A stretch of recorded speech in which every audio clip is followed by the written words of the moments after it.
UDF സ്ഥാനാർത്ഥിയായ VS ശിവകുമാറാണ് ഇപ്പോൾ നമ്മോടൊപ്പം ചേരുന്നത്. എന്തായാലും പ്രചാരണമൊക്കെ ആരംഭിച്ചു കഴിഞ്ഞിരിക്കുന്നു. എങ്ങനെ പോകുന്നു കാര്യങ്ങൾ? എൻ്റെ പേരിവിടെ ഈ ഒരു നിർദ്ദേശമായി വന്നപ്പോൾ തന്നെ ഒരുപാട് ആളുകൾ എന്നെ വിളിച്ച് സാർ വരണം, ഞങ്ങൾക്കൊരു MLA ഇല്ല, ഒരു ജനപ്രതിനിധിയുടെ അഭാവമുണ്ട്, ജി കാർത്തികേയന് ശേഷം വലുതായിട്ട് പിന്നെ വികസന പ്രവർത്തനങ്ങൾ നടന്നിട്ടില്ല എന്നൊക്കെ പറഞ്ഞുകൊണ്ട് വളരെ ആവേശകരമായ ഒരു സ്വാഗതമാണ് എല്ലാ പ്രദേശത്തും കിട്ടിയിട്ടുള്ളത്. 2011 മുതൽ ജി കാർത്തികേയൻ, അതിനുശേഷം ശബരിനാഥ് ഉൾപ്പെടെയുള്ളവർ ജയിച്ചു. അവസാനം 2021 എത്തിയപ്പോഴത്തേക്ക് LDF-ലേക്ക് ഇത് മാറുന്നു. ഇത് തിരിച്ചു പിടിക്കാൻ കഴിയും എന്ന് തോന്നുന്നുണ്ടോ? ഈ മണ്ഡലത്തിൽ കോൺഗ്രസിന് ബേസുള്ള, UDF-ന് ബേസുള്ള ഒരു മണ്ഡലമാണ്.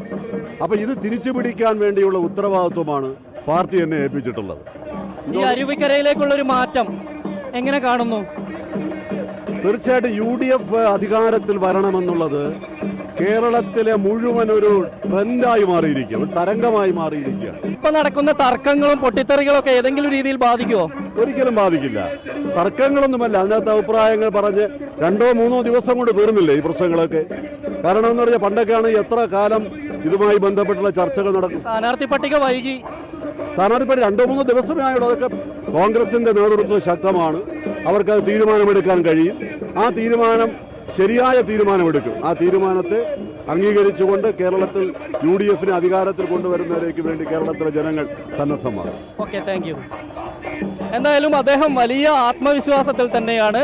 അരുവിക്കരയിൽ ഇത്തവണ മൂവർണ്ണ പതാക തന്നെ പാറും എന്നാണ് അദ്ദേഹം വ്യക്തമാക്കുന്നത്. രഞ്ജിത്ത് ഫ്രാൻസിസിനൊപ്പം S വിനേഷ് കുമാർ, 24 തിരുവനന്തപുരം.